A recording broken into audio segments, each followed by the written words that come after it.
খুব সংক্ষিপ্ত পরিসরে রাসূল সাল্লাল্লাহু আলাইহি ওয়াসাল্লামের জীবনী থেকে আমরা কিছু লাইফ লেসন নিয়ে আসবো, আমরা কি শিখতে পারি রাসূল সাল্লাল্লাহু আলাইহি ওয়াসাল্লামের জীবনী থেকে। প্রথম যেই লেসনটা আমরা উল্লেখ করতে চাই সেটা হচ্ছে রাসূল সাল্লাল্লাহু আলাইহি ওয়াসাল্লাম খুব বড় মনের মানসিকতার অধিকারী ছিলেন, বড় মনের বড় হৃদয়ের অধিকারী ছিলেন। তিনি সবার জন্য ছিলেন। He use to think beyond the narrow borders. কখনো ন্যারো মাইন্ডেড ছিলেন, উনি সবাইকে অ্যাকোমোডেট করতে চাইতেন। তিনি আলামিন, বিশ্ববাসীর জন্য রহমত।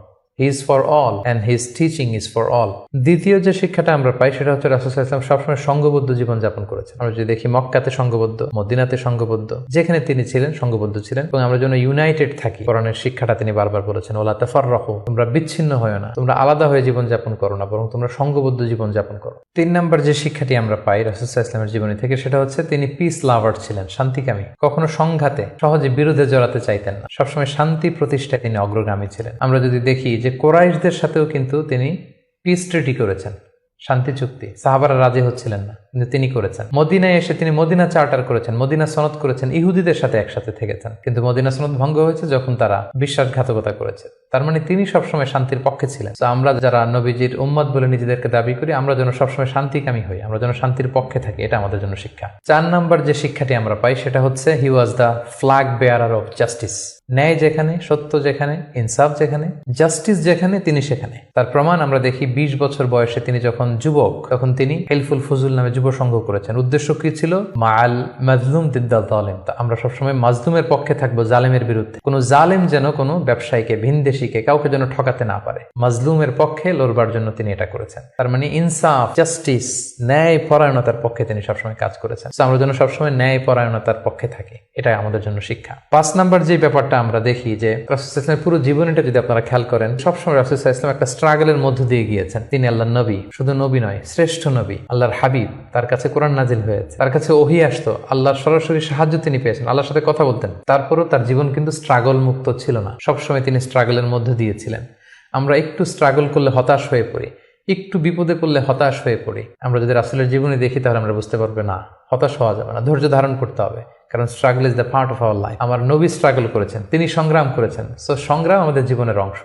এই শিক্ষাটা আমরা পাই। 6 নম্বর যে শিক্ষাটি আমরা পাই সেটা হচ্ছে রাসূল সাল্লাল্লাহু আলাইহি ওয়াসাল্লাম ব্যক্তিগত জীবনে অত্যন্ত সৎ ছিলেন। যে কারণে যে কুরাইশরা রাসূল সাল্লাল্লাহু আলাইহি ওয়াসাল্লামের বিরোধিতা করত, তারাই রাসূল সাল্লাল্লাহু আলাইহি ওয়াসাল্লামকে উপাধি দিয়েছিল আস-সাদিক আল আমিন, সত্যবাদী, আমানতদার। যেদিন তিনি হিজরত করবেন সেদিন তিনি তার ঘরে রাসূল সাল্লাল্লাহু আলাইহি ওয়াসাল্লাম আলী রাদিয়াল্লাহু তাআলা আনহুকে রেখে গিয়েছিলেন। কারণ ওনার কাছে মক্কার অনেক লোকেরা আমানত রেখেছিল, সেই আমানতগুলো বুঝিয়ে দিতে আলী রাদিয়াল্লাহু তাআলা আনহুর 3 দিন সময় লেগেছিল। এত পরিমাণে ডিপোজিট ছিল, আমানতের বিভিন্ন জিনিসপত্র ছিল, সেগুলো আলী রাদিয়াল্লাহু তাআলা আনহু বুঝিয়ে দিয়ে তারপরে তিনি হিজরত করেছেন। কতটা আমানতদার ছিলেন আমাদের প্রিয় নবী। এবং ওনার এই ব্যবসায় আমানতদারিতায় মুগ্ধ হয়েই কিন্তু খাদিজা রাদিয়াল্লাহু তাআলা আনহা রাসূল সাল্লাল্লাহু আলাইহি ওয়াসাল্লামকে বিয়ের প্রস্তাব দিয়েছিলেন। তো তার উম্মত হিসেবে আমাদের উচিত সত্যবাদী, সৎ এবং আমানতদার হওয়ার চেষ্টা করা।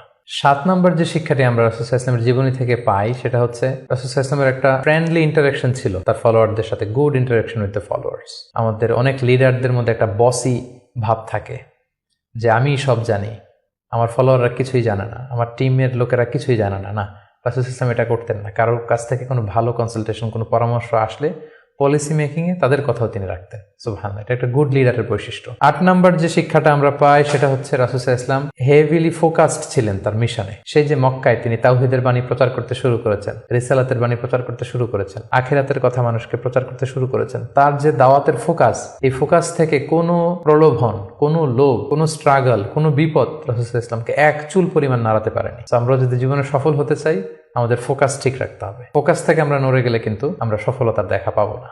9 নম্বর যে শিক্ষাটা আমরা পাই রাসূল সাল্লাল্লাহু আলাইহি ওয়াসাল্লামের কম্প্যাশনেট এন্ড মার্সিফুল অ্যাটিটিউড। রাসূল সাল্লাল্লাহু আলাইহি ওয়াসাল্লামের দয়াদ্র মানসিকতায় অনেক শত্রু কিন্তু রাসূল সাল্লাল্লাহু আলাইহি ওয়াসাল্লামের বন্ধু হয়ে গিয়েছিল, ঈমান এনেছিল। আমরা দেখেছি মক্কা বিজয় যখন করেছিলেন চাইলে পিষে মারতে পারতেন কুরাইশদেরকে, যারা বছরের পর বছর জন্মভূমি থেকে দূরে থাকতে বাধ্য করেছিল রাসূল সাল্লাল্লাহু আলাইহি ওয়াসাল্লামকে। রাসূল সাল্লাল্লাহু আলাইহি ওয়াসাল্লাম কি করলেন? বললেন যে না, লা তাসরিবা আলাইকুমুল ইয়াউম, কোনো প্রতিশোধ, হিংসা কিছু নেই, ক্ষমা করে দিলাম, যাও তোমরা স্বাধীন। এভাবে নানা ঘটনায় আমরা দেখেছি রাসূল সাল্লাল্লাহু আলাইহি ওয়াসাল্লাম তার অমীয় অনুপম চরিত্রের মাধ্যমে তিনি মানুষের মন জয় করেছেন। এই গুণাবলী যেন আমরা আমাদের মধ্যে ধারণ করবার চেষ্টা করি। সব শেষে শিক্ষাটির কথা বলবো, সেটা হচ্ছে succession management. A good leader produces good leaders. একজন ভালো নেতা শুধু ফলোয়ার তৈরি করে না, সে আরো নতুন নেতা তৈরি করে। আমরা যদি দেখি রাসূল সাল্লাল্লাহু আলাইহি ওয়াসাল্লামের ইন্তেকালের পরে আমাদের লিডারশিপ নিয়ে কোনো ক্রাইসিস হয়নি, সেখানে দাঁড়িয়ে গিয়েছে আবু বকরকে আমরা রাদিয়াল্লাহু তাআলা আনহুকে আমরা আমাদের খলিফা বানিয়েছি। আবু বকর রাদিয়াল্লাহু তাআলা আনহুর ইন্তেকালের পরে ওমরে ফারুক আমাদের খলিফা হয়েছে, তারপরে উসমান, তারপরে আলী রাদিয়াল্লাহু তাআলা আনহু। তার মানে রাসূল সাল্লাল্লাহু আলাইহি ওয়াসাল্লাম এদেরকে কিন্তু সবসময় ডানে বায়ে সামনে পেছনে কাছে নানা কাজে